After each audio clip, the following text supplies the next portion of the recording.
Parliament ఎన్నికల voting సరళిలో మంత్రులకు వణుకు మొదలైందా? ఇన్ఛార్జిగా ఉన్న సీటులో పార్టీ ఓడిపోతే ఎలా అనే టెన్షన్ మంత్రులు వెంటాడుతోందా? క్షేత్రస్థాయిలో కాంగ్రెస్ పార్టీకి వ్యతిరేక పవనాలు మంత్రులకు గుబులు తెప్పిస్తున్నాయంటే అవుననే సమాధానాలు వస్తున్నాయి.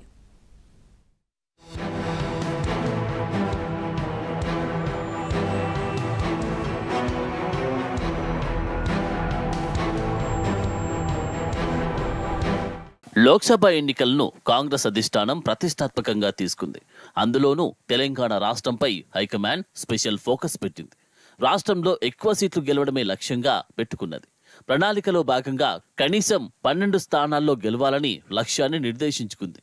సీఎం రేవంత్ సైతం హైకమాండ్ ఇచ్చిన టార్గెట్ పై స్పెషల్ ఫోకస్ పెట్టారు. ఒక్కో పార్లమెంటు నియోజకవర్గంలో గెలిచే బాధ్యతలను రాష్ట్ర మంత్రులకు అప్పగించారు. కొన్ని చోట్ల పార్టీలోని సీనియర్లు, ముఖ్య నాయకులకు బాధ్యతలు అప్పగించారు.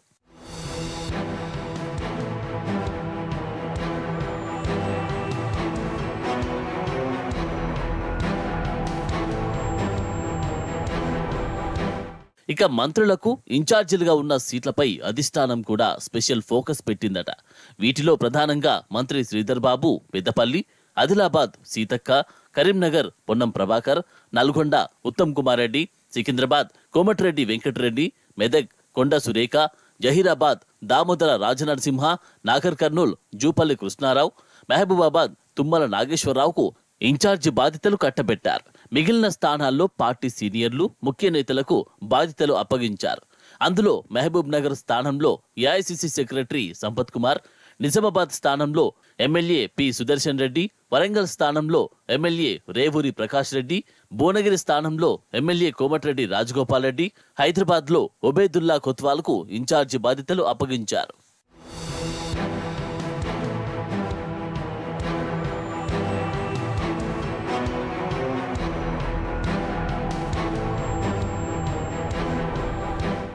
ఇన్ఛార్జీలుగా ఉన్న వారిపై అధిష్టానం ప్రత్యేక ఫోకస్ పెట్టిందట.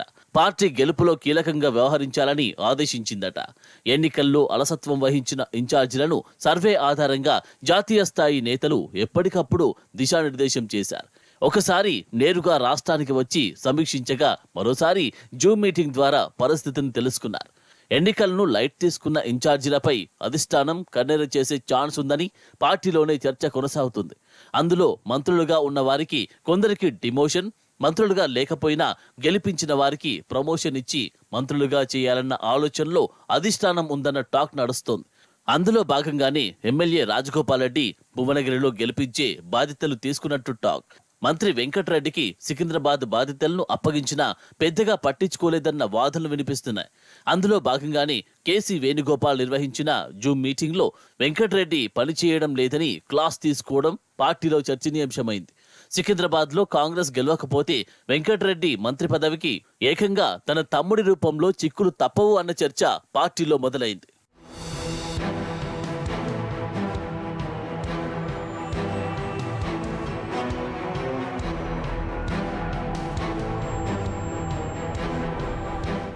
మరోవైపు కాంగ్రెస్ పార్టీకి ఎదురు లేదు అన్న ఫీలింగ్ లో ఉన్న మంత్రులకు క్షేత్రస్థాయి పరిణామాలు కలవరపెడుతున్నాయి.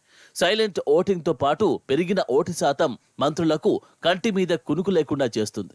మంత్రులు ఇన్ఛార్జీలుగా ఉన్న చోట్ల పార్టీ గెలవకపోతే పరిస్థితి ఏంటన్న గుబులు మొదలైంది. అందుకే గ్రామ స్థాయిలో జరిగిన పోలింగ్ పై మంత్రులు ఆరా తీస్తున్నారు. అందులో ఓటింగ్ జరిగిన విధానం మంత్రులను భయాందోళనకు గురి చేస్తుందని సమాచారం.